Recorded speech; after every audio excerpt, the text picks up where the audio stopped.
I love that you are just so clearly illustrating what patriarchy looks like while declaring that it doesn't exist. Maybe you're aware that in 2022, Roe v. Wade was overturned as like a very simple, very severe example of women not having bodily autonomy in this country. It's something that men have right to, that women don't. But actually the conversation is much, much broader than that. Patriarchy exists in me. And it exists in you, and it exists everywhere we go, and it exists in our systems that we have built on the visions of what men thought the world should look like, and then executed in ways that you and I still gain benefit from on a daily basis. But here's the thing, my friend, if you actually wanted to hear any of this, all you would have to do is listen to the actual voices and experiences of women, which clearly you're scared to do.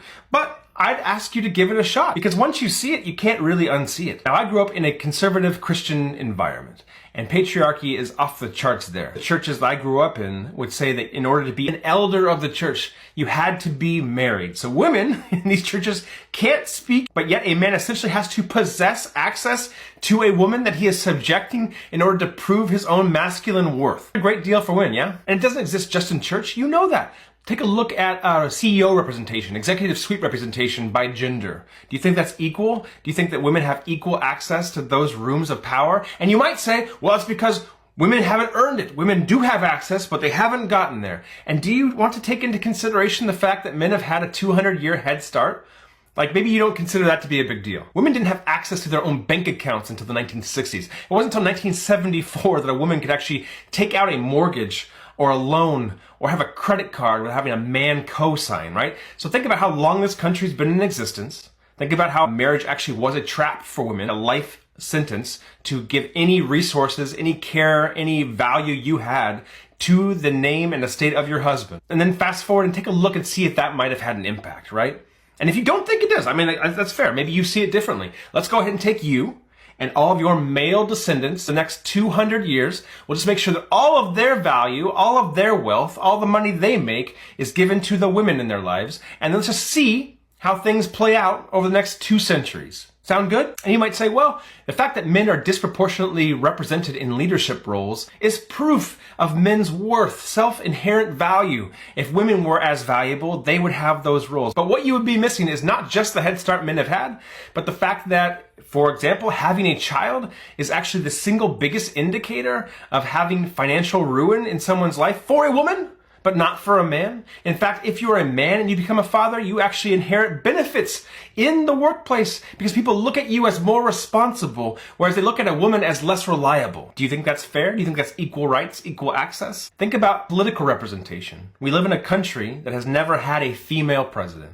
I live in a town that has never had a female mayor. And again, you might say, well, if they had been qualified, they would have had those positions. Do you really think that in a coin flip, where it should come out 50-50, that you could flip a coin 200 times in a row and have it come up heads? This is not about qualifications. This is about a rigged system. It's so prevalent, you think that it's normal. Like, you can't even see reality because you have, just like I had on for a long time, these little rose-colored glasses that just show male masculinity as inherently valuable, as inherently worthy, as the stronger sex. It's not that we're not equal as men and women, right? It's just that we're different. We play different roles. Bullshit. Part of that whole narrative is allowed to continue because it is men who have been controlling the narratives about what exists, what gets into TV shows, what makes it through on the newscast. The women you see in movies are oftentimes written by men. It contributes to all sorts of things. Look up the stats on sexual harassment.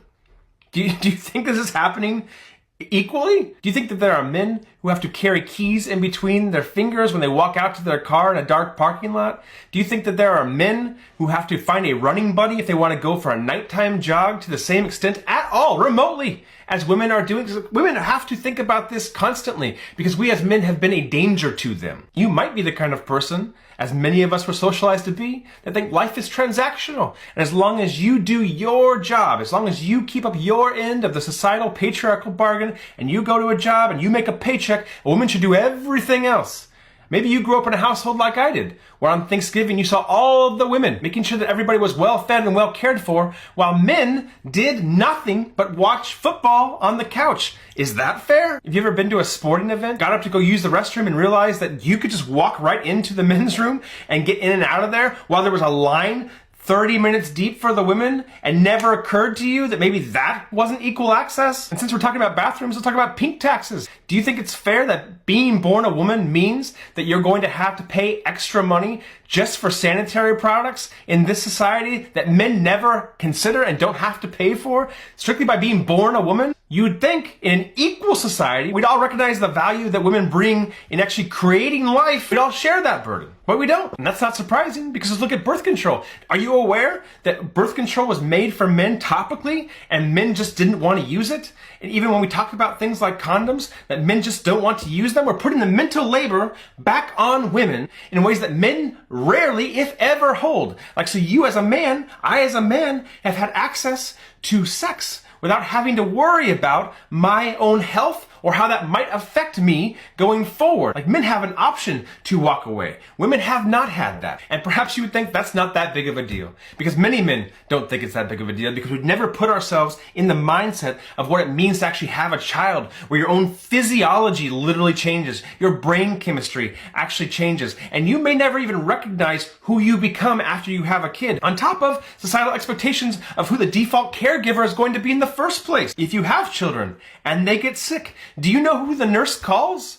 Like, I actually put my name #1 on the call sheet on purpose to get a phone call and still get skipped over because society at large thinks if a kid's sick, that's mom's responsibility. It'll probably be her that has to miss work. Again, impacting her own fiscal opportunity. Like, it's everywhere, my guy. And what I missed for a long time, I'm sure that you are entirely missing, is that women are constantly looking out for the best interest of the entire community, where men like you, like myself, have often been socialized to think about just ourselves. So it's not surprising that you have missed an entire perspective of half of the global population because you've been incentivized to only see your reality and your self-centeredness is a disease. And that's just the tip of the iceberg, my friend. I'm sure that women could flood the comments with other experiences of their day-to-day reality that is the furthest thing from having a privileged position in society. But even when and if they do, you won't hear them because that, sir, is patriarchy.